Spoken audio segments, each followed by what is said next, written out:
Welcome to Physics 103 Lab Experiment 6. We're talking about Hooke's Law today, and I want to first throw out that the answer to number 7 on the pre-lab is heat. Okay, I know that was a tricky question, so the answer to number 7 on the pre-lab is heat. Make sure you turn in your pre-lab to me. If you don't get it to me today, definitely by tomorrow morning. You can drop it by my office. Now, we're talking about Hooke's Law. Hooke's Law is basically a law that talks about the elasticity of a spring. In other words, how much force is needed to move a spring.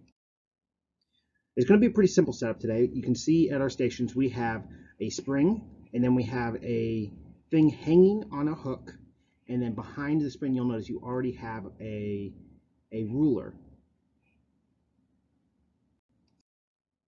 What we're hopefully going to see is that the force is constant. In other words, that since K is a constant factor, a spring has a certain elasticity to it. If we increase the force, it should proportionally increase the distance that that spring is stretched. Okay, so our first part of our experiment, what we're going to be doing is we're going to be increasing the force, and we should be able to see a linear and proportional elongation of the spring.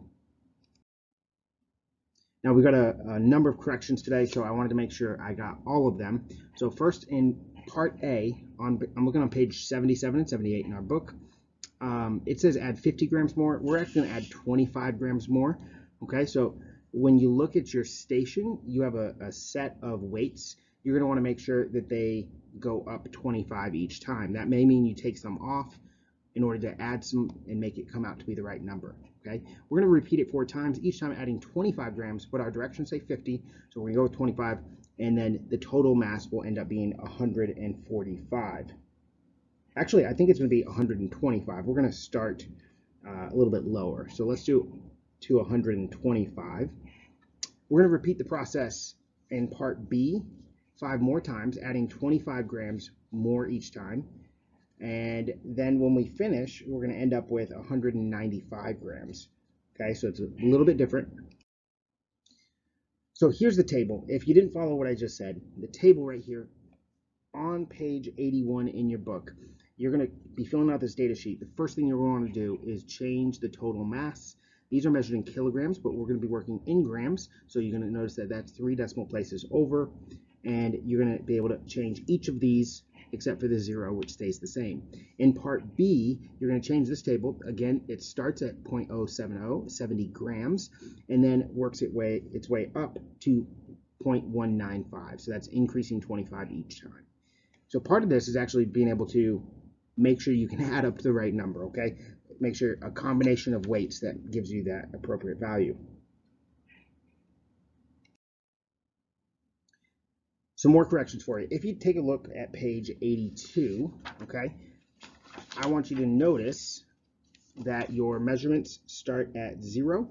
Your graph 1 is not actually, it doesn't have axes that are numbered, but they're labeled. In other words, so we have distance on the bottom, and we can actually just go ahead and scale the label to 0.01, 0.02, 0.0. And so since we're going to be able to go through that, we're not going to be stretching, several meters.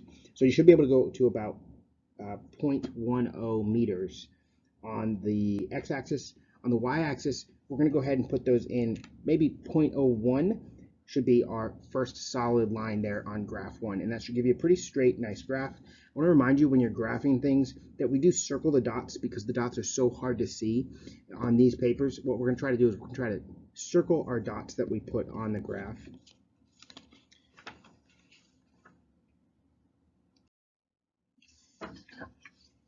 Now, to start the process, depending on which version of the book you have, it might say that you pull down to get the oscillation in the second setup, because what we're going to be measuring is the bounce, the oscillation of the spring.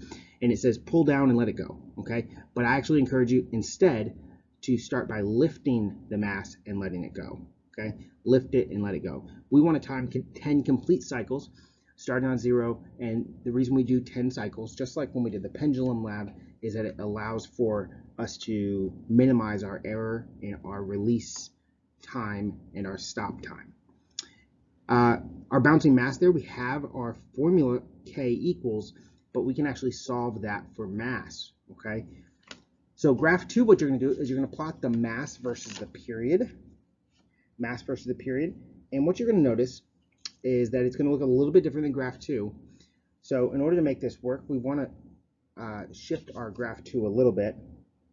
I would actually start at 0.1.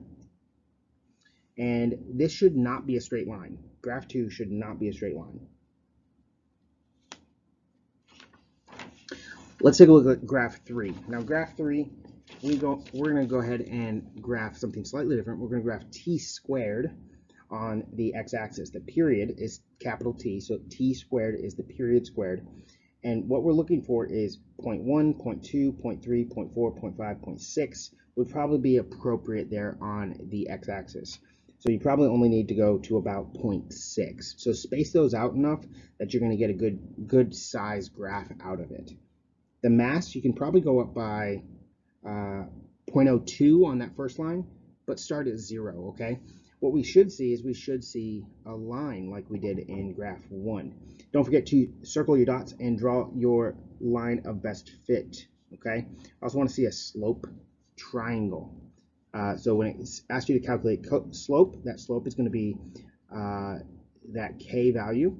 So the slope value is going to give you that K value, but in order to do the slope, you're going to make a triangle on that graph using your line of best fit.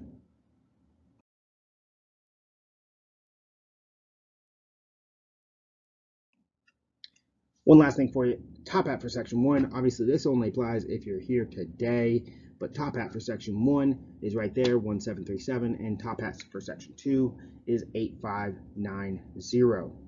If you need anything, send me a message, raise your hand, let me know. I'm here to help.